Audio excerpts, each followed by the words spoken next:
ماں نے دیکھا قاسم تیار ہو گیا، رو کر سید آدیو ایک بار اکیلے میں قاسم سے کوئی بات کرنا چاہتی ہوں۔ ساری بیویاں فروا کے خیمے سے چلی گئیں۔ بیوی نے جو قاسم سے بات کی ہے میں وہ بات ساری نہیں کھولوں گا، اشارہ کر دوں گا، اس پہ رو لینا، کیونکہ مجھے پوری شہادت پڑھنی ہے۔ میں کسی جگہ پہ ایسا مصائب نہیں پڑھنا چاہتا کہ اس کے بعد میں نہ پڑھوں، مجھے شہادت پوری پڑھنی ہے، اس لیے میں جملہ چھپا کے پڑھنے لگا ہوں۔ قاسم کی ماں قاسم کو خیمے میں لے کے آئی، ساری بیویاں خیمے سے چلی گئیں۔ بیوی قاسم کا چہرہ دیکھ رہی، قاسم تیرے بابے پہ انہوں نے الزام لگایا تھا کہ حسن کو لڑنا نہیں آتا۔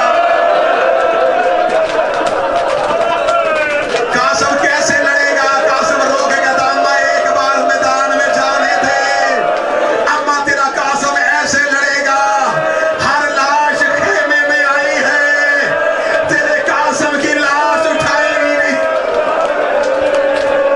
حوصلہ حوصلہ، 2 یا 3 منٹ میں مصائب ختم کرنے لگا ہوں۔ قاسم کی ماں نے قاسم کو گھوڑے پہ بیٹھتا ہوا دیکھا، سیدزادیوں نے الوداع کیا، حسین ٹیلے کے نیچے، عباس ٹیلے کے اوپر، فضا دروازے پہ، زینب مصلے پہ، فروا زینب کے قدموں پہ، فروا کی نظریں زینب کے چہرے پہ، زینب کی فضا کے چہرے پہ، فضا کے حسین کے چہرے پہ، حسین کی غازی کے چہرے پہ۔ غازی کی نظریں جاتے ہوئے قاسم کو دیکھ رہی تھی۔ عباس کہہ رہے تھے مولا میرا قاسم فوجوں میں چلا گیا ہے، مولا میرے قاسم نے بڑا زوردار حملہ کیا ہے، مولا میرے قاسم نے 200 مار دیا ہے، مولا میرے قاسم نے 300 مار دیا ہے۔ عباس بتاتا رہا، حسین کہتا رہا مرحبا میرے حسن کی نشانی، مرحبا میرے حسن کا لخت جگر، مرحبا میرے محمد نانا کی آنکھوں کا نور۔ عباس بتاتے بتاتے عباس کی آواز چپ ہوئی، حسین نے غازی کا چہرہ دیکھا، عباس کے چہرے پہ موت کی زردی ہے۔ حسین کی آواز ہے، عباس کیا ہوا؟ عباس دیکھ کے کہتے ہیں مولا قاسم نظر نہیں آ رہا، مولا میں ٹیلے پہ دیکھ رہا ہوں مجھے قاسم نظر نہیں آ رہا، مولا مجھے اجازت دے میں گھوڑے پہ بیٹھ کے قاسم کو ڈھونڈوں۔ حسین کی آواز آئی نہ غازی تو نے نہیں جانا۔ عباس نے ٹیلے سے آواز دی قاسم مجھے تو نظر نہیں آ رہا۔ قاسم کی آواز آئی مولا میرے پاؤں رکابوں میں پھنس گیا۔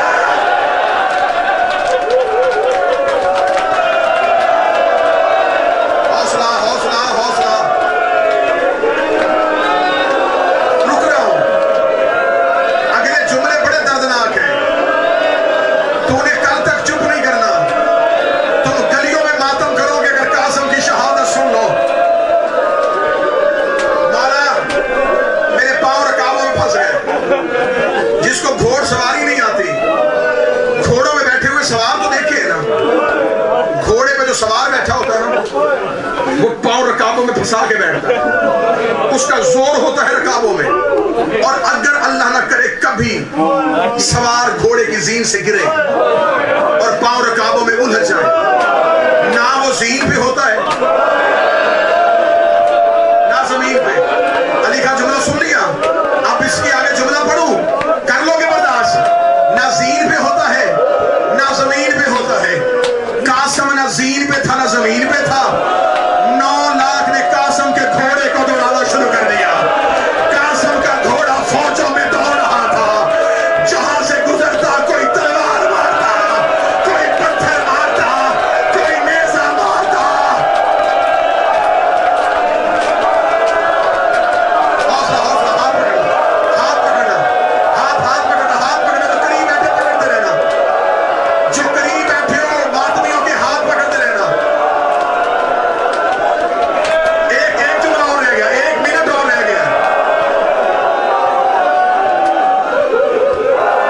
پورا حملہ نہیں پڑا، میں نے چھوڑی ہے ساری شہادت۔ رضا مجھے مولا حسین کی قسم میں نے ڈر سے چھوڑی ہے، ڈر سے چھوڑی ہے برار۔ اب مجھے صرف 2 جملے پڑھنے دینا، ساری شہادت میں نے چھوڑ دی۔